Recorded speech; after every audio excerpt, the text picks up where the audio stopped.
Kumikita na nga daw ho baga tayo sa pagbablog. Totoo nga ba yung sinasabi ng iba na pwede kang yumaman dito? Pero bago ang lahat ay ikikwento ko muna ho sa inyo kung paano ako nag-umpisa.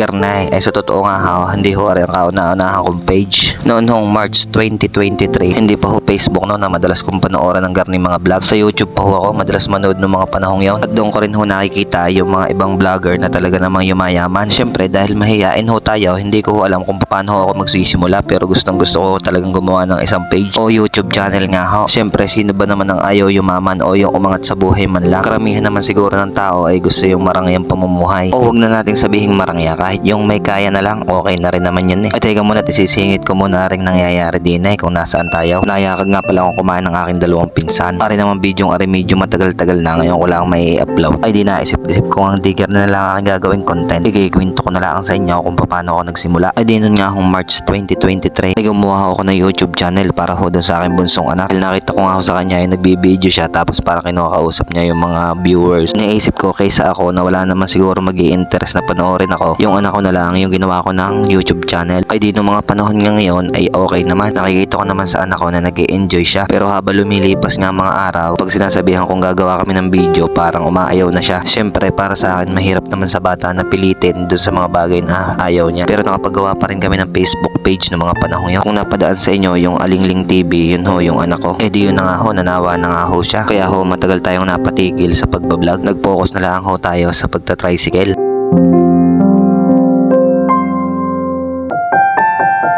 At lumipas nga ho ang mga ilang buwan, December 25, 2023, sumubok na ho tayong gumawa na mismo ng ating vlog. Dinilaksan na ho natin ang ating loob. Ang pangalan pa nga ho pala ng ating page noon ay Barangay Tagay TV. Anong nag-upload nga ho tayo ng video ay medyo marami naman hong nanood. At ang isa nga ho sa napakaganda hong aking ibinlog ay hong baysana ng aking tiyuhay at baysana ng aking kumpare. At hindi nga ho ako makapaniwala na talagang papalo ho ng malaking views. Kaya nga ho simula na ay di pinagpatuloy natin ang pagbablog na mula nga ho sa 0 follower ay naging 5,000 followers ho tayo. Na iyon ay dahil ho sa inyong mga suporta, kaya maraming salamat ho na talagang ako ho mismo ay nagulat. Talagang napakabilis ho ng mag-angat ng aking page. Di rin na nga ho ipapakita ko kung kumikita na ho talaga tayo din sa pagbablog na rin. Mula nga ho nung tayo maging active sa pagbablog nung December, matapos lang ho ang 4 na buwan, nakuha ho natin ang una nating sahod sa Facebook na nagkakahalaga nga ho yan ng $31.94. Naku, i-convert sa peso ay nagkakahalaga naman yan ng 1,765. At doon naman ho sa sumunod na buwan ay kumita naman tayo ng $35.57.